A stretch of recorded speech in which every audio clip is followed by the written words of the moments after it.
روشنی اندھیروں سے، اس نے روشنی کو اندھیروں سے نکالا.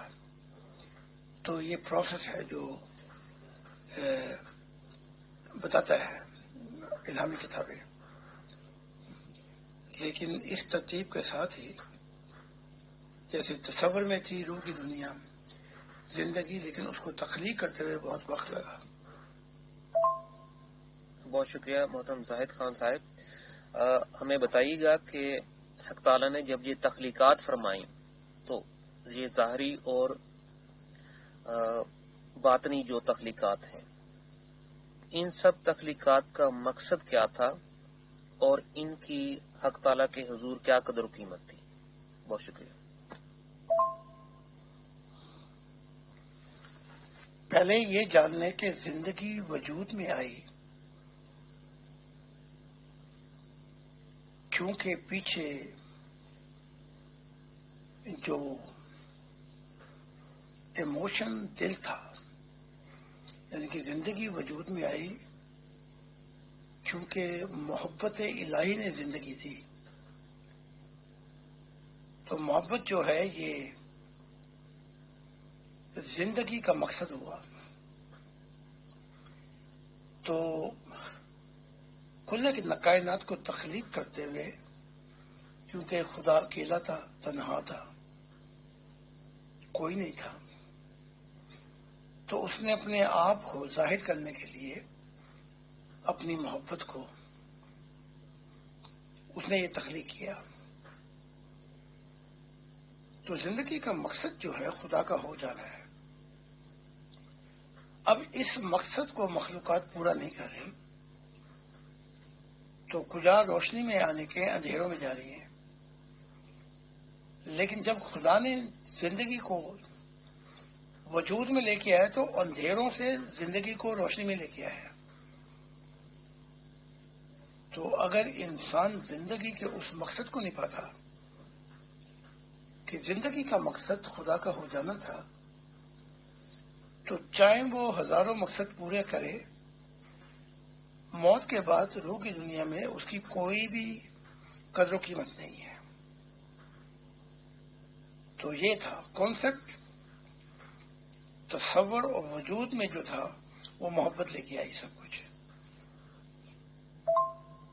جی بہت شکریہ محترم زاہد خان صاحب. ہمارے ایک ممبر کا سوال ہے، جس طرح اس ظاہری دنیا میں زندگی وقت کی قید میں ہے، کیا عالم ارواح میں بھی زندگی وقت کی قید میں ہی ہے یا وہاں کی وقت کی گریوٹی کچھ اور ہے؟ اس موضوع پہ وضاحت فرمائے گا. بہت شکریہ. عالم ارواح کی زندگی وقت کی قید میں تو نہیں ہے، لیکن جہاں بھی آپ ہوں گے جب آپ کی صرف روح رہ جائے گی تو وہاں ترقی کرنے کے لیے کروڑوں کروڑوں خربوں سال لگ جائیں گے. یعنی کہ روح جسم کے ساتھ، جیسے میں نے کہا ہے کہ 80 سال کی عمر میں اتنی ترقی کر سکتی ہے جیسے کہ روح کی دنیا میں 30 کروڑ سال چاہیے. لیکن اب ہم جسم کی قدر و قیمت نہیں جانتے کہ یہ جسم جو ہے روح کی ترقی کی چابی ہے. تو وہاں وقت کی قید تو نہیں ہے، لیکن اگر آپ پھنس گئے کہیں دوستوں میں، اندھیروں میں، مصیبتوں میں، تو آپ دیکھ لیں وہاں کی تکلیفیں نہ کروڑوں کروڑوں سال یہ اپنا وہاں سے نکلنے کے لیے چاہیے.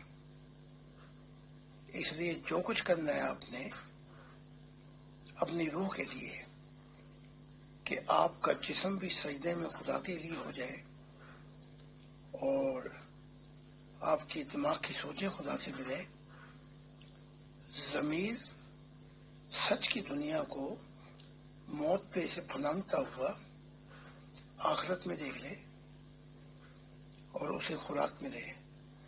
خدا تعالیٰ کی محبت الہی کی، اور دل میں بھی خدا کی ذات جو ہے پہلی اور آخری محبت بن کے بس جائے، اور روح جو ہے وہ ہمیشہ کے لیے خدا کی ہو جائے، اس میں نور آ جائے.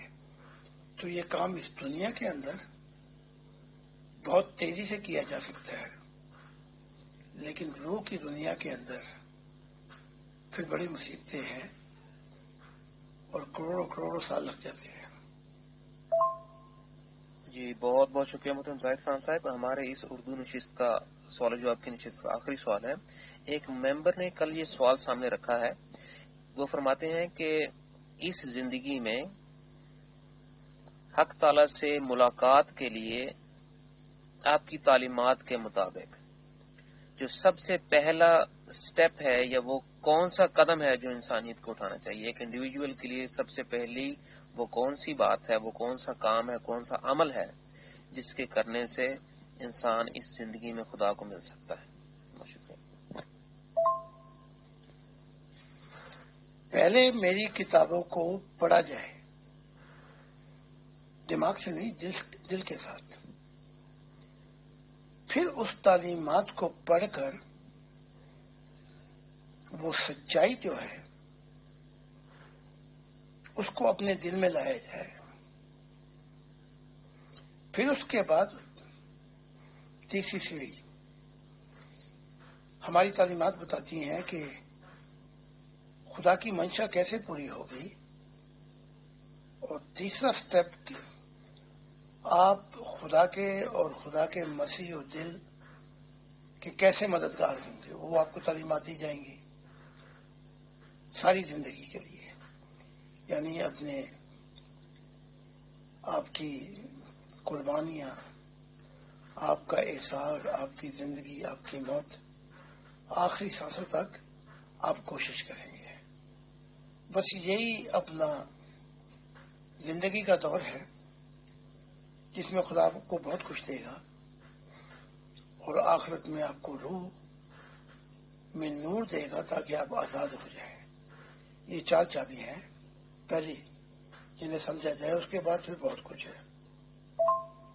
بہت شکریہ محترم زاہد خان صاحب، آپ کی تشریف آوری کا، آپ کی روحانی رہنمائی اور قیمتی وقت کا، ہماری ایڈمن ٹیم، ہمارے پیغمبر سورج خان صاحب کا اور تمام ممبران کا. یہاں سے ہم آپ کو لیے چلتے ہیں اپنے سوال و جواب کی اگلی نشست انگلش ٹرانسمیشن کے لیے. ہمارے چیٹ کو called one God family Q&A. خدا حافظ آپ سب کا. بتا دیں کہ کہاں پر جانا ہے. وہ ون فیملی ورڈ ہے، وہ ذرا بھیج دیں اپنا، تاکہ میں زوم، تاکہ میں آ جاؤں. جی بہت شکریہ محترم زاہد خان صاحب. یہاں سے آپ پلیز ہمارے one God family for Q&A اس چیٹ گروپ میں تشریف لائیں. میں نے لنک یہاں پر کر دیا. شکریہ.